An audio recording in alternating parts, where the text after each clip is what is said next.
നമ്മള് റിയാലിറ്റി ഷോയില് പണ്ട് ചേച്ചിയൊക്കെ ആങ്കർ ചെയ്ത് തുടങ്ങുന്ന സമയത്ത് നമ്മൾ കണ്ടിട്ടുള്ള ആങ്കർമാരെന്ന് പറഞ്ഞാൽ കുലസ്ത്രീകളെ പോലെ സാരി ഉടുത്ത് മാന്യമായി മലയാളം മാത്രം സംസാരിച്ച് വരുന്ന ആങ്കർമാരെ കാണുന്ന ഒരു സമയത്ത് നിങ്ങൾ കുറച്ചൊക്കെ മോഡേൺ ആയിട്ട് ചേച്ചിയും രഞ്ജിനി ഹരിദാസും അല്ലെ അതുപോലുള്ള ആൾക്കാരൊക്കെ സ്ട്രഗിൾ ചെയ്ത്, അതായത് അന്ന് ഈ പറഞ്ഞ സോഷ്യൽ മീഡിയയിലൂടെ ഒക്കെ ആണെങ്കിലും ഒരുപാട് നെഗറ്റീവ്സ് ഒക്കെ കേട്ടാണ് നിങ്ങൾ ആ പ്രോഗ്രാമിൽ കുറച്ച് മോഡേൺ ആയിട്ടൊക്കെ ചെയ്തു വരുന്നത്. പക്ഷെ ഇന്ന് അങ്ങനെയുള്ള ആങ്കർമാരെ ആണ് നമ്മൾ ആവശ്യപ്പെടുന്നത്.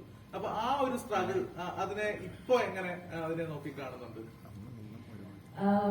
ആ സമയത്ത് ഞാൻ കുറെ സ്ട്രഗിൾ ചെയ്തു. കാരണം ഞാനിവിടെ വന്നത് എന്റെ പേഴ്സണാലിറ്റിക്ക് വേണ്ടിയിട്ടാണ് എന്റെ പ്രൊഡ്യൂസറിനെ സെലക്ട് ചെയ്തത്, ആ ഷോ ഹോസ്റ്റ് ചെയ്യാൻ. അപ്പൊ ഞാൻ I came as Shruti Menon. ഞാനിവിടെ വന്നിട്ട് മറ്റൊരാളായിട്ട് മാറാനല്ല.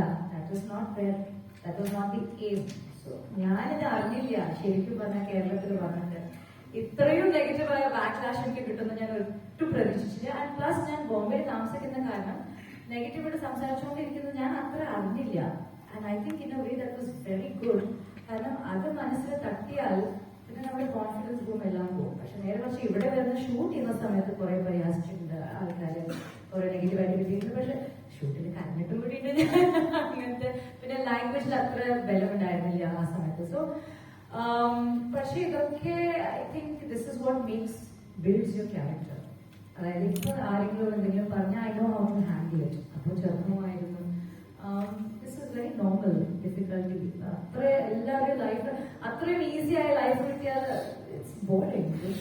കുറച്ച് അപ്പ് ആൻഡ് ഡൗൺ, കുറച്ചൊന്ന് സ്ട്രഗിൾ എല്ലാവർക്കും വേണം.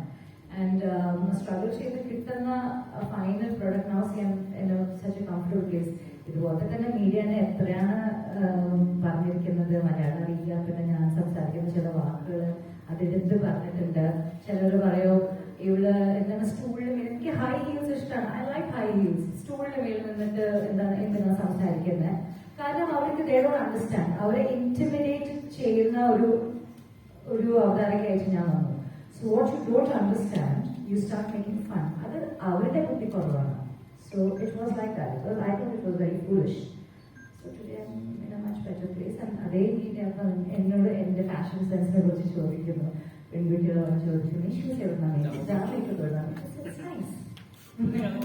അത് സോഷ്യൽ മീഡിയയിൽ വളരെയധികം ഇപ്പൊ ഒരു ആക്ട്രസ് അല്ലെങ്കിൽ ഒരു ആക്ടർ പോസ്റ്റ് ഇടുമ്പോൾ ആളുകൾ റിയാക്ട് ചെയ്യുന്ന രീതിയുണ്ട്, ഹരാസ് ചെയ്യുന്ന ഒരു പരിധി കഴിയുമ്പോൾ പ്രൈവസിയിലേക്ക് അത് കടന്നു വരുന്ന പോലെ ഒരു ഫീൽ ചെയ്യാറുണ്ട്. എപ്പോഴെങ്കിലും ശ്രദ്ധിക്കാൻ അനുഭവം ഉണ്ടായിട്ടുണ്ടോ? ഓഫ്കോഴ്സ് ഞാൻ കുറെ എന്റെ സോഷ്യൽ മീഡിയയിൽ ട്രോൾസ് വന്നിട്ട് അത് പറയും. I don't know how many of you എന്നെ ഫോളോ ചെയ്യുന്ന അറിയില്ല. പക്ഷെ ഇപ്പൊ ട്രോൾ വന്നാൽ ഞാൻ നേരെ തിരിച്ചു കൊടുക്കും.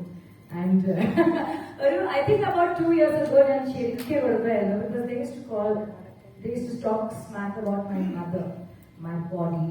എന്റെ ബോഡിയെ കുറിച്ച് വൃത്തികേട് പറയാം, എന്റെ അമ്മയെ കുറിച്ച് വൃത്തികേട് പറയാം, എന്റെ ഫാമിലിയെ കുറിച്ച് വൃത്തികേട് പറയാം. അപ്പൊ ഞാനും അതേപോലെ തന്നെ ട്രോളിംഗ് ട്രീറ്റ്മെന്റ് അവിടെ അമ്മയെ വിളിച്ച്, ആ ചേച്ചിയെ വിളിച്ച്, അച്ഛനെ വിളിച്ച്, നിന്റെ അമ്മയുടെ അതല്ല No, I used to say what your mother has is exactly what every other woman has. You comment on my body, I'm a woman. If your mother has the same thing and hasn't she taught you any manners? അതുപോലെ തുടങ്ങിയപ്പോൾ ശരിക്കും trawling has like vanished. ആരൊന്നും പറയില്ല. ഇപ്പൊ ഞാനും എനിക്ക് അത്ര ദേഷ്യം വരാറില്ല. കുറച്ച് മെച്ചോറിറ്റിക്ക് വന്നപ്പോൾ ഇറ്റ്സ് ടെറിബിൾ. ഈ പലപ്പോഴും ഈ സിനിമയായി കാണാതെ